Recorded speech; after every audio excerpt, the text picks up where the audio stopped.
손주를 위해 6천만 원까지 내어준 시어머니에게 돌아온 것은 시어머니는 남이다라는 모욕과 뺨을 때리는 폭행이었습니다.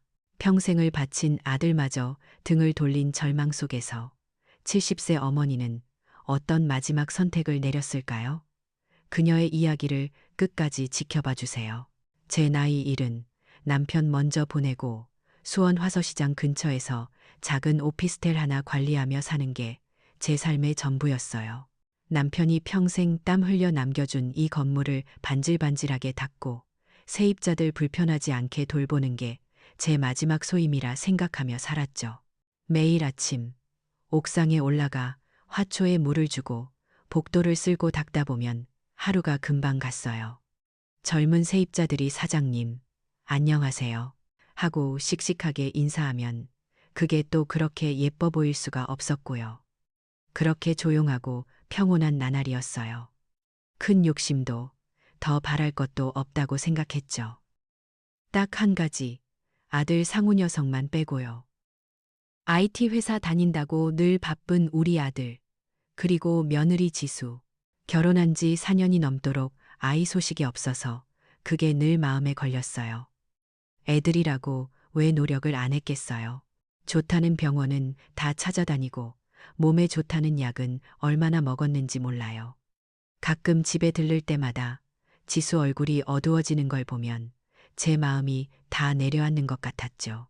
그래서 상우한테 전화가 오면 덜컥 겁부터 났어요. 또 무슨 안 좋은 일이라도 있나, 애들끼리 다투기라도 했나 하고요. 그날도 그랬어요.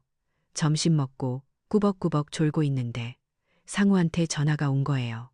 심장이 철렁했죠. 그런데 수화기 넘어 아들 목소리가 평소랑은 다르게 조금 들떠 있는 것 같았어요. 엄마, 저기 하고 말을 시작하는데 그 짧은 순간에 5만 가지 생각이 다 들었어요. 그런데 이 녀석이, 지수가 임신했어, 엄마, 하는 거예요. 세상에, 그 말을 듣는 순간 정말 세상이 다 멈춘 것 같았어요. 뭐라고, 다시 말해봐라 하고 몇 번을 되물었는지 몰라요. 전화기 저편에서 아들이 웃으며 진짜야, 엄마. 이제 8주 됐대. 하는데 저도 모르게 눈물이 왈칵 쏟아지더라고요. 4년이에요. 그 길고 힘든 시간을 애들이 어떻게 버텼을까 생각하니 대견하기도 하고 이제야 하늘이 우리 기도를 들어주셨구나 싶어서 감사하기도 하고 정말 말로는 다 표현할 수 없는 기분이었어요. 전화를 끊자마자 저는 주섬주섬 외투를 챙겨 입었어요. 가만히 앉아 있을 수가 없었거든요. 곧장 화서시장으로 달려갔어요. 단골 정육점에 가서 제일 좋은 한우 구리살을 달라고 했죠. 우리 며느리가 임신을 해서요. 제일 좋은 걸로 줘야 해요. 하고 어찌나 자랑을 했던지 정육점 사장님이 아이고 사장님 정말 축하드립니다 하면서 덤까지 넉넉하게 챙겨주더라고요. 건어물 가게에 가서는 완도산 산모용 미역 중에 제일 두껍고 까만 놈으로 골랐어요. 며느리 몸보신 제대로 시켜줘야 한다는 생각밖에 없었거든요. 그날 장바구니가 얼마나 무거웠는지 그런데도 집으로 돌아오는 발걸음은 구름 위를 걷는 것처럼 가벼웠어요. 그렇게 꿈같은 일주일이 지났어요. 그런데 며느리 지수한테서 전화가 왔더라고요. 잔뜩 기운 없는 목소리로 어머니, 저 입덧이 너무 심해서 아무것도 못하겠어요. 하고 울먹이는데 마음이 철렁 내려앉았죠. 임신하면 입덧 때문에 고생한다더니 우리 지수가 딱 그런가 보다 싶었어요. 아이고, 괜찮다, 괜찮아. 힘든데 뭘 하려고 해. 그냥 누워만 있어. 엄마가 금방 갈게. 하고는 한치의 망설임도 없이 영통에 있는 아들 집으로 향했어요. 집에 도착해 보니 정말 난장판이더라고요. 설거지는 쌓여 있고 소파에는 옷가지가 아무렇게나 널려 있고 하지만 그런 건 하나도 눈에 들어오지 않았어요. 임신하면 다 그런 거지. 힘든데 어떻게 집안일까지 하겠어 하는 생각뿐이었죠. 저는 도착하자마자 팔을 걷어붙이고 청소부터 시작했어요. 밀린 빨래를 세탁기에 넣고 쌓인 설거지를 하고 냉장고를 정리하고 몸은 고단했지만 마음은 정말 기뻤어요. 곧 태어날 귀한 내 손주를 위한 일이라고 생각하니까 하나도 힘들지 않았거든요. 그렇게 제 황혼 가사는 애정이라는 이름으로 시작됐어요. 그런데 그날 이후로 며느리의 요구는 조금씩 선을 넘기 시작했어요. 처음에는 아기를 위해서 좋은 것만 먹어야 한대요. 하면서 시작됐죠. 며느리는 스마트폰 앱으로 제게 식료품 목록을 보내왔어요.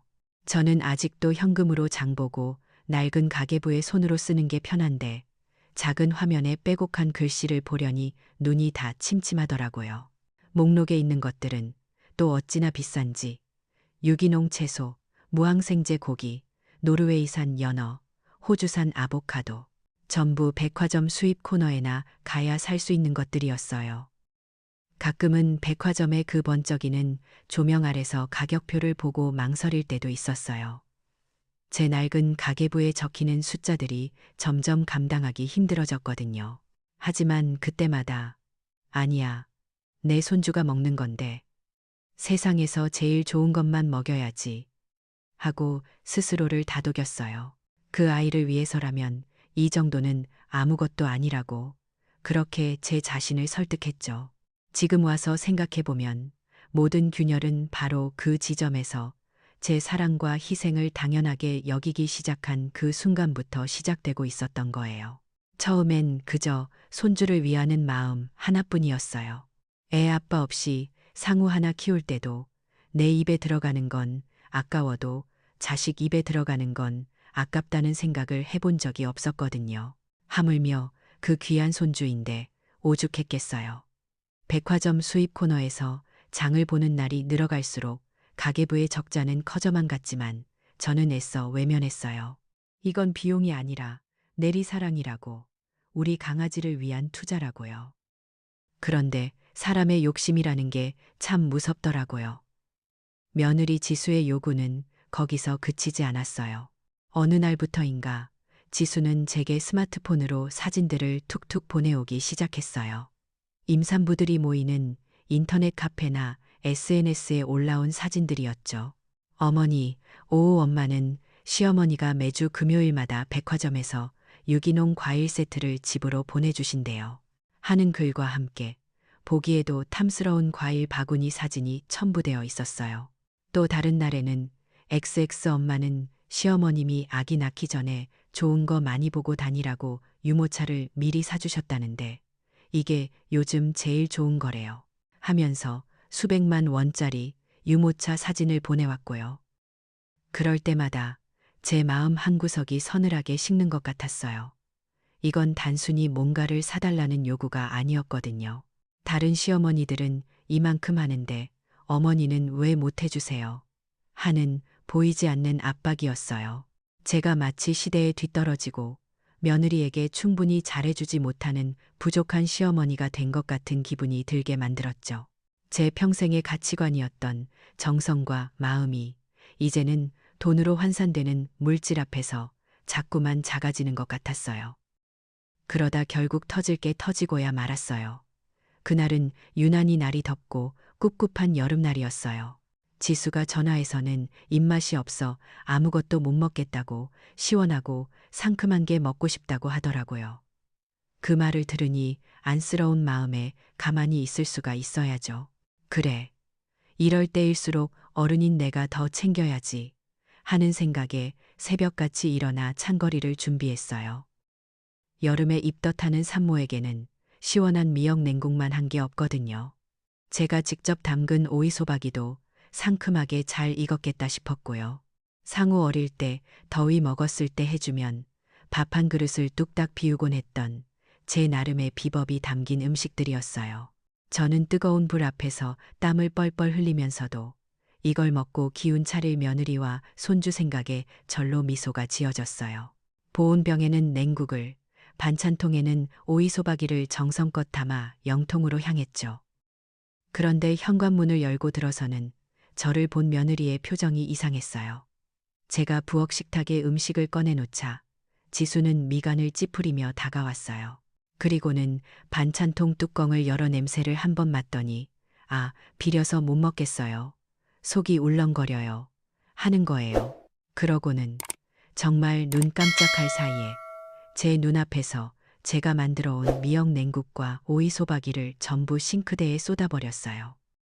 쏴아 하는 소리와 함께 제 새벽의 정성이, 아들을 키워낸 제 세월이, 손주를 위하는 할미의 마음이 전부 음식물 쓰레기가 되어 하수구로 빨려 들어가는 것 같았어요. 머릿속이 하얘지고 심장이 쿵 하고 떨어졌어요. 저도 모르게 목소리가 높아졌죠. 아니, 이게 어떤 음식인데. 어떻게 사람 정성을 이렇게 버릴 수가 있니? 하고 소리쳤어요.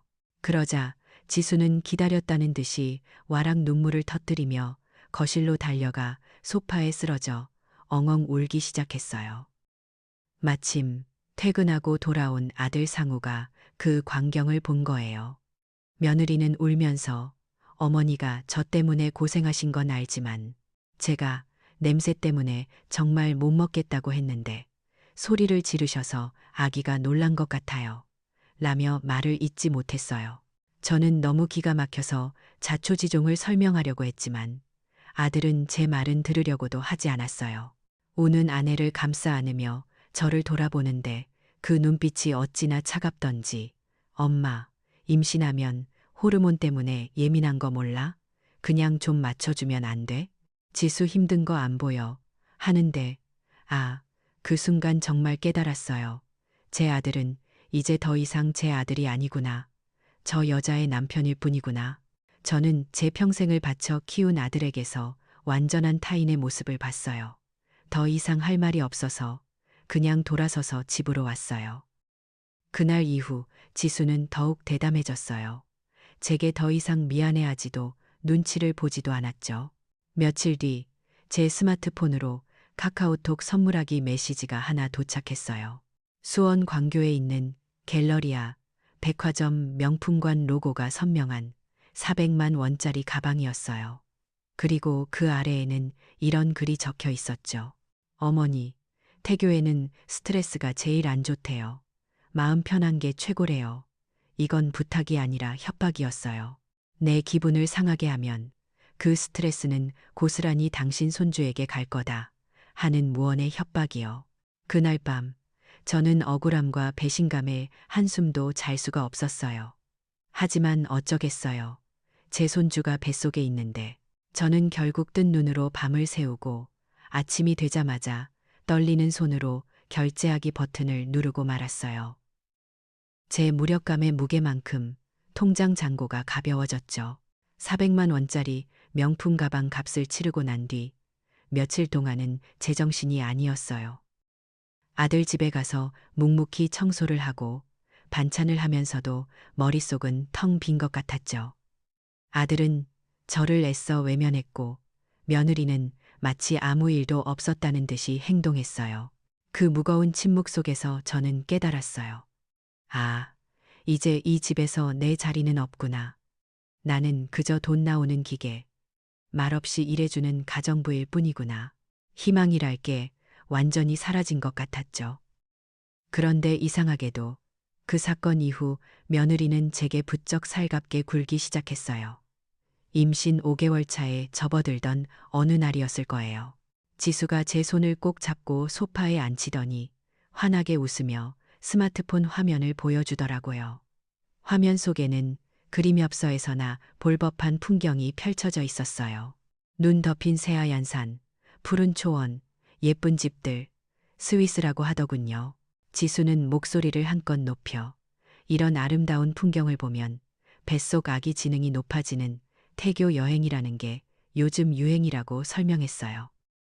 마음에도 없는 칭찬을 건네며 화면을 넘기는데 마지막에 여행 경비가 적힌 페이지가 나왔어요.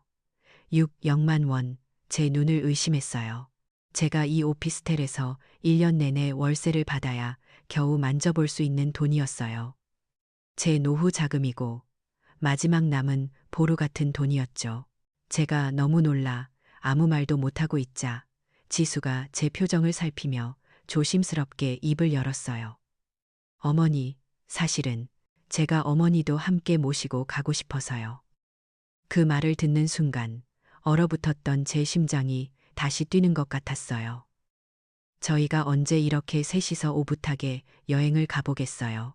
손주 태어나기 전에 우리끼리 좋은 추억 만들고 싶어요, 어머니. 하는데 눈물까지 글썽이더라고요. 아, 정말이지.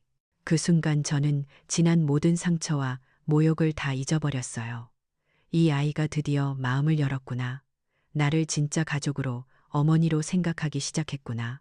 그동안 서운했던 마음이 눈 녹듯 사라지고 금이 갔던 관계를 다시 붙일 수 있을지도 모른다는 희망이 뭉게뭉게 피어올랐어요. 물론 6억만 원은 너무나 큰 돈이었죠. 하지만 그 희망은 돈보다 훨씬 더 달콤했어요. 그래, 돈이야. 또 벌면 되지. 하지만 가족의 행복은 돈으로 살 수 없지 않나. 저는 그렇게 또 스스로를 설득했어요. 결국 저는 제 정기예금을 깨서 며느리가 알려준 계좌로 6억만 원이라는 거금을 송금했어요. 돈이 입금되자마자 집안의 분위기는 180도 바뀌었어요. 며느리는 매일같이 제게 전화해 여행 계획을 제잘거렸고 제 아들 상우 녀석도 오랜만에 제게 웃어 보였어요. 저는 정말 오랜만에 진심으로 행복했어요. 난생 처음으로 제 자신을 위해 화사한 색깔의 여행복도 한 벌 샀어요. 옷장 깊숙이 넣어두었던 낡은 여권도 몇 번이나 꺼내 먼지를 닦았는지 몰라요. 드디어 출발 하루 전날이 됐어요. 제가 여권이랑 항공권을 챙겨 아들 집에 가려는데 지수가 굳이 자기가 저희 집으로 가져다 주겠다고 하더라고요. 임신한 몸으로 힘들 텐데 왜 그러냐고 해도 어머니가 큰돈 써주셨는데 이 정도 성의는 보여야죠. 제가 공항에서 잃어버리면 큰일 나니까 꼭 챙겨서 내일 아침에 드릴게요. 하면서 어찌나 싹싹하게 구는지 그 마음이 또 예뻐서 그러라고 했죠. 그날 저녁 저는 부푼 마음으로 짐을 꾸리며 며느리를 기다렸어요. 그런데 약속한 시간이 한참 지나도 연락이 없는 거예요. 슬슬 걱정이 되기 시작할 무렵 전화벨이 요란하게 울렸어요. 며느리였어요. 그런데 평소의 차분한 목소리가 아니었어요. 수화기 너머에서는 거의 비명에 가까운 울음소리가 들려왔어요. 어머니, 어떡해요? 저 강도당했어요. 과일 가게 들러서 어머니 드릴 과일 좀 사려다가 가방을 통째로 뺏겼어요. 어머니 여권이랑 항공권, 전부 그 안에 있었는데. 저는 그 자리에 얼어붙었어요. 머릿속이 새하얘졌죠. 정신을 차릴 틈도 없이 택시를 잡아타고 영통으로 달려갔어요. 아들 집은 그야말로 아수라장이었어요. 며느리는 소파에 쓰러져 덜덜 떨며 울고 있었고 아들은 그런 아내를 끌어안고 어쩔 줄 몰라 하고 있었죠. 지수는 저를 보자마자 어머니, 죄송해요. 저 때문에 어머니 여행을 망쳤어요. 하면서 거의 실신할 듯이 울었어요. 제 실망감은 이루 말할 수 없었지만 당장이라도 쓰러질 것 같은 며느리를 보니 차마 화를 낼 수가 없었어요. 아들은 옆에서 이미 엎질러진 물이야. 내일 당장 출국인데 여권을 어떻게 다시 만들어? 불가능해 하면서 상황을 정리하더군요. 저는 여권 재발급 같은 건 잘 몰라서 그저 아들 말이 다 맞는 줄로만 알았어요. 결국 저는 텅 빈 마음으로 그 집을 나와야 했어요. 그런데 현관문을 나서기 전 저는 제 평생을 후회하게 될 행동을 하고 말았어요. 저 때문에 충격을 받았을 며느리와 그런 아내 때문에 속상할 아들 녀석이 눈에 바려서요. 저는 가방에서 현금이 든 봉투를 꺼내 아들 손에 쥐어주며 말했어요. 나는 괜찮다. 너희라도 가서 스트레스 풀고 즐겁게 놀다 와야지. 스트레스 받으면 뱃속 아기한테 안 좋다. 이걸로 지수 맛있는 거라도 사 먹여라. 아들은 말없이 봉투를 받았어요. 지금 생각해보면 그건 제 선의가, 제 모정이 완전히 짓밟히는 순간이었어요. 저는 제 발로 저를 기만한 사기꾼들의 주머니를 채워준 셈이었으니까요. 아들 내외가 스위스로 떠나고 저는 텅 빈 그들의 집에 홀로 남았어요. 거액의 돈을 잃었다는 생각보다는 함께 떠나지 못했다는 실망감과 끔찍한 일을 당했을 며느리에 대한 안타까움이 더 컸죠. 저는 여전히 바보같이 그들의 빈집을 청소하고 냉장고를 채워 넣었어요. 아이들이 돌아왔을 때 헛헛하지 않게 따뜻한 밥이라도 바로 먹을 수 있게요. 며칠이 지났을까요? 여느 때처럼 아들의 어지러운 서재 겸 컴퓨터방을 청소하고 있었어요. 이 녀석은 어릴 때부터 책상 정리를 참 못했죠. 여기저기 널린 서류들을 차곡차곡 쌓아 올리는데 그 사이에서 빳빳한 종이 한 장이 눈에 띄었어요. 스위스 럭셔리 투어라는 글자와 함께 여행사 로고가 선명했죠. 아, 여행 계약서구나. 사고 때문에 정신이 없어 미처 치우지 못했나 보네. 안쓰러운 마음에 무심코 종이를 펼쳐 들었어요. 그런데 계약서 하단에 적힌 승객 명단을 보는 순간 제 심장이 쿵 하고 내려앉았어요. 영문으로 적힌 이름 3개. PARKSANGWU CHOIJI 이수. 그리고 마지막 이름은 제 이름인 PAAKMINJA가 아니었어요. 그 자리에는 너무나도 선명하게 CHOIOU, 바로 제 사돈, 며느리의 친정어머니 이름이 적혀 있었어요. 온몸에 피가 차갑게 식는 기분이었어요. 손이 덜덜 떨리고 숨이 막혔죠. 아니야, 뭔가 잘못됐을 거야. 마지막에 무슨 사정이 생겨서 바뀌었을지도 몰라. 저는 애써 고개를 저으며 스스로를 진정시켰어요. 하지만 마음 한구석에서 피어오르는 차가운 의심은 떨쳐낼 수가 없었죠. 그 의심이 확신으로 바뀐 건 그로부터 며칠 뒤 제 오피스텔 복도에서였어요. 3층에 사는 젊은 세입자 아가씨와 마주쳤는데 그 아가씨가 반갑게 인사를 하더니 대뜸 스마트폰을 제게 보여주더라고요. 사장님, 아드님, 스위스 여행 가셨나 봐요. 제 친구가 지금 스위스가 있는데 SNS에 올린 사진에 아드님이랑 사모님 얼굴이 떡하니 나왔지 뭐예요. 하면서요. 화면 속에는 제 아들과 며느리, 그리고 제 사돈이 눈 덮인 알프스를 배경으로 환하게 웃고 있었어요. 세 사람은 너무나 행복해 보였죠. 세입자 아가씨는 아무것도 모른 채 해맑게 물었어요. 어머님은 왜 같이 안 가셨어요? 차우, 테이파, 통, 지에, 차우, 궁, 니, 키, 사돈어른도 가셨던데? 그 순수한 질문이 예리한 비수가 되어 제 심장을 그대로 꿰뚫는 것 같았어요. 저는 간신히 웃어 보이며 집으로 돌아와 떨리는 손으로 며느리의 SNS를 찾아봤어요. 하지만 화면에는 게시물 없음이라는 글자만 뜰 뿐이었죠. 그제야 모든 조각이 맞춰졌어요. 강도 연극, 사라진 여권, 그리고 저를 막아놓은 SNS 계정까지. 이건 사고가 아니었어요. 처음부터 끝까지 저를 속이기 위해 치밀하게 짜인 사기극이었던 거예요. 제 아들과 며느리가 제 사돈과 함께요. 일주일 뒤 세 사람은 여행에서 돌아왔어요. 그런데 며느리의 태도는 완전히 달라져 있었어요.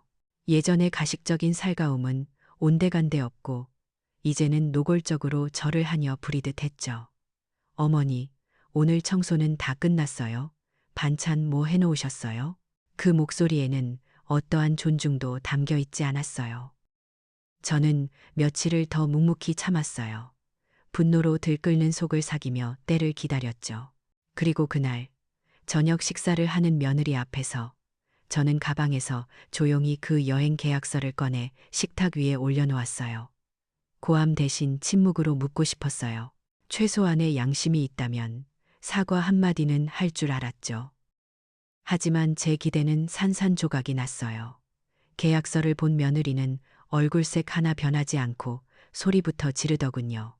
어머니, 지금 남의 물건을 함부로 뒤지시는 거예요? 사과는커녕 적반하장으로 나오는 태도에 저도 더는 참을 수가 없었어요. 언성이 높아졌고 서로에게 상처 주는 말들이 오갔어요. 그러다 며느리가 제 가슴에 대못을 박는 말을 내뱉었어요. 솔직히 까놓고 말할까요? 피 한 방울 안 섞인 시어머니는 어차피 남이에요. 저는 제 엄마한테 효도해야죠.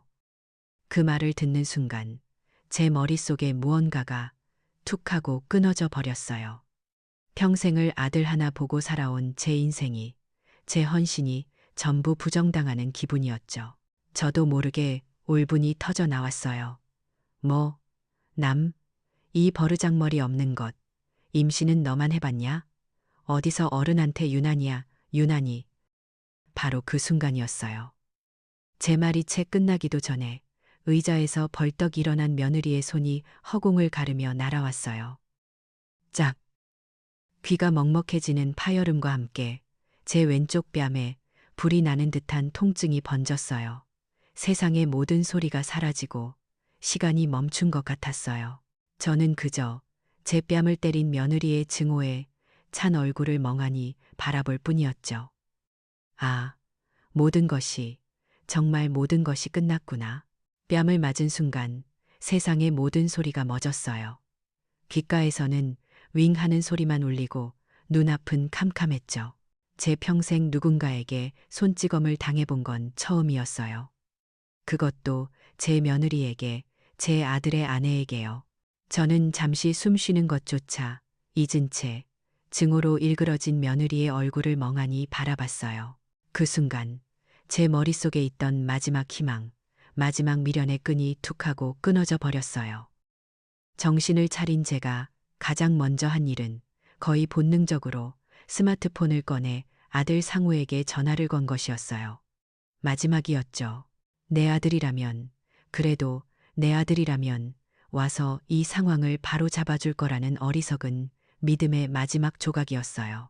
하지만 얼마 뒤 초인종이 울리고 현관문을 열었을 때 문 앞에 서 있는 사람은 제 아들이 아니었어요. 화려한 옷차림의 제 사돈, 최 여사였죠. 사돈이 나타나자마 며느리는 기다렸다는 듯이 배를 감싸쥐고 그 자리에 주저앉아 흐느끼기 시작했어요. 엄마, 어머니가 나를, 내가 아무리 잘못했어도 임신한 사람한테 어떻게 이럴 수가 있어 하는 기가 막힌 연기가 시작됐죠. 사돈은 제게 눈길 한 번 주지 않고 딸에게 달려가 끌어안고는 저를 향해 악을 쓰기 시작했어요. 내 딸과 뱃속 손주에게 무슨 일이라도 생기면 가만두지 않겠다. 임산부 학대로 고소하겠다. 시장 바닥에서나 들을 법한 험한 말들이 제게 쏟아졌어요. 저는 아무 대꾸도 하지 않았어요. 그저 저들 모녀가 벌이는 완벽한 이인극을 조용히 지켜볼 뿐이었죠. 이제 와서 무슨 말을 한들 소용이 있겠어요. 저는 말없이 몸을 돌려 그 집을 나왔어요. 그런데 현관문이 닫히기 직전 저는 보고야 말았어요. 엄마 품에 안겨 울던 며느리가 제 등 뒤로 경멸과 조롱이 가득 담긴 미소를 짓고 있는 것을요. 집으로 돌아오는 내내 눈물은 한 방울도 나지 않았어요. 뺨에 화끈거리는 통증이 제 안의 모든 슬픔을 차가운 분노로 바꿔놓은 것 같았죠. 집에 도착하자마자 저는 화장실 거울 앞에 섰어요. 제 뺨에는 선명하게 5손가락 자국이 붉게 피어올라 있었어요. 저는 조용히 스마트폰을 들어 그 굴욕의 증거를 여러 각도에서 빠짐없이 촬영했어요. 더 이상 우는 박민재는 없었어요. 다음 날 아침 일찍 저는 병원에 가서 전치 일주가 적힌 상해 진단서를 발급받았어요. 그리고 수원지방법원 근처가 아닌 대한민국 법의 중심이라는 서울 서초동으로 향했죠. 이 싸움은 어설프게 시작해서는 안 된다고 생각했어요. 수소문 끝에 찾아간 변호사 사무실에서 저는 제 이야기를 담담하게 털어놓았어요. 제 뺨의 사진과 진단서, 그리고 가방 깊숙이 넣어두었던 스위스 여행 계약서까지 모두 테이블 위에 올려놓았죠. 곧바로 며느리를 폭행죄로 고소하는 형사고소장이 접수됐어요. 경찰서에서 연락이 가자 저쪽에서는 처음엔 기세등등하게 임산부 스트레스로 인한 우발적 행동이었다고 주장하더군요. 그러다 변호사가 선임된 걸 알고는 100만 원, 300만 원의 합의를 보자고 연락이 왔어요. 제 변호사가 그 금액을 전하며 어떡할 거냐고 물었을 때 저는 한치의 망설임도 없이 거절하라고 했어요. 이건 돈 문제가 아니었으니까요. 제 인생을 건 문제였죠. 결국 법정까지 가게 됐어요. 며느리는 배가 제법 부른 모습으로 나타나 임신 호르몬 때문에 예민했다고 눈물로 호소했어요. 하지만 판사님은 제 변호사가 제출한 사진 증거와 진단서를 꼼꼼히 살핀 뒤 며느리를 향해 이렇게 말하더군요. 임신은 폭행의 면죄부가 될 수 없습니다. 그 말을 듣는 순간 제 평생의 억울함이 조금은 씻겨나가는 기분이었어요. 며느리에게는 벌금 200만 원이 선고됐어요. 저는 법정을 나오며 조용히 웃었어요. 이제 시작이었죠. 형사 재판이 끝나자마자 제 변호사는 6억만 원 사기에 대한 민사소송을 준비했어요. 먼저 돈을 갚으라는 내용 증명을 보냈지만 역시나 저쪽에서는 무시하더군요. 저는 변호사에게 다음 단계를 진행해달라고 했어요. 바로 가압류였죠. 며느리 최지수 명의의 모든 은행 계좌와 아들 부부 공동 명의로 된 영통의 아파트까지 그들이 가진 모든 것을 법의 이름으로 꽁꽁 묶어버린 거예요. 효과는 즉각적이었어요. 며칠 뒤 제 스마트폰이 울렸어요. 며느리였죠. 예전에 그것만함은 온데간데 없고 울고불고 거의 정신 나간 사람처럼 소리를 지르더군요. 신용카드가 정지되고 은행 계좌가 동결돼서 병원비 결제조차 할 수 없다고요. 내 돈 갚아. 원금 6억만 원에 그동안의 이자, 그리고 내 정신적 피해에 대한 위자료까지 합해서 7억만 원. 그거 갚으면 모든 게 해결될 거야. 그리고는 그대로 전화를 끊어버렸어요. 결국 며칠 뒤 아들 내외는 대출을 받아 제게 7억만 원을 송금했어요. 제 스마트폰에 찍힌 입금 알림을 보는데 그건 그냥 숫자가 아니었어요. 제 짓밟았던 존엄이었고 제 인생의 가치였죠. 그 일이 있고 나서 저를 대하는 오피스텔 세입자들의 눈빛이 조금 달라진 것 같았어요. 하루는 복도를 청소하는데 3층의 그 젊은 아가씨가 저를 보더니 조용히 다가와 엄지손가락을 치켜세우더라고요. 사장님, 얘기 들었어요. 정말 대단하세요. 멋지세요. 하는데 어색했지만 싫지는 않았어요. 저는 더 이상 그저 인자하고 조용한 할머니가 아니었어요. 부당한 대우에 맞서 제 자신을 지켜낼 줄 아는 강한 사람이 되어 있었죠. 7억만 원. 제 스마트폰 화면에 찍힌 그 숫자를 한참 동안 들여다봤어요. 제 잃어버렸던 시간과 짓밟았던 마음, 그리고 제 자신에 대한 마지막 믿음 같은 것이었죠. 돈이 입금된 것을 확인한 그날, 저는 아주 오랫동안 잊고 지냈던 평온함을 느꼈어요. 길고 길었던 전쟁이 끝났다는 안도감이었을지도 모르겠네요. 저는 조용히 스마트폰을 들어 연락처를 열었어요. 그리고 우리 아들 상우, 며느리라고 저장해 두었던 2개의 번호를 망설임 없이 차단하고 삭제했어요. 제게 가족이란 이름의 관계는 그 7억만 원과 함께 완전히 정산되고 끝난 셈이었어요. 그 후로 몇 달 동안은 정말 아무 일도 없었어요. 저는 예전처럼 오피스텔을 돌보고 세입자들과 인사를 나누고 화초에 물을 주며 조용히 살았죠. 마음속에 커다랗게 뚫려 있던 구멍은 여전히 그대로였지만 더 이상 아프지는 않았어요. 그냥 그런 구멍이 있다는 것을 인정하며 사는 법을 배우고 있었죠. 그러던 어느 가을날이었어요. 오피스텔 계단을 청소하고 있는데 3층의 그 젊은 아가씨가 장을 봐서 올라오다 저를 보고는 조심스럽게 말을 걸더군요. 사장님, 저기 사모님 아기 낳으셨다고 하면서요. 저는 빗자루를 든 채 잠시 허공을 보았어요. 아, 아이가 태어났구나. 그토록 기다렸던 내 손주가 세상에 나왔구나. 그런데 이상하게도 아무런 감흥이 없었어요. 기쁘지도 설레지도 않았죠. 그저 태어났구나 하는 무미건조한 사실 확인뿐이었어요. 축하 전화를 걸 생각도 아기 옷 한 벌 사서 보낼 생각도 들지 않았어요. 제 마음속에서 그 아이는 저를 때린 그 여자의 아들이었으니까요. 시간은 무심하게 흘러갔어요. 아이가 태어난 지 몇 주쯤 지났을까요? 그날따라 유난히 바람이 차가운 저녁이었어요. 텔레비전을 보며 저녁을 먹고 있는데 현관 초인종이 울렸어요. 이 시간에 찾아올 사람이 없는데 이상하다 싶어 인터폰 화면을 켰죠. 화면 속에는 제 아들 상우가 서 있었어요. 몇 달 사이에 10년은 늙어버린 듯 수척하고 지친 얼굴이었죠. 그리고 그의 품에는 하얀 포대기에 쌓인 작은 아기가 안겨 있었어요. 심장이 쿵하고 내려앉았어요.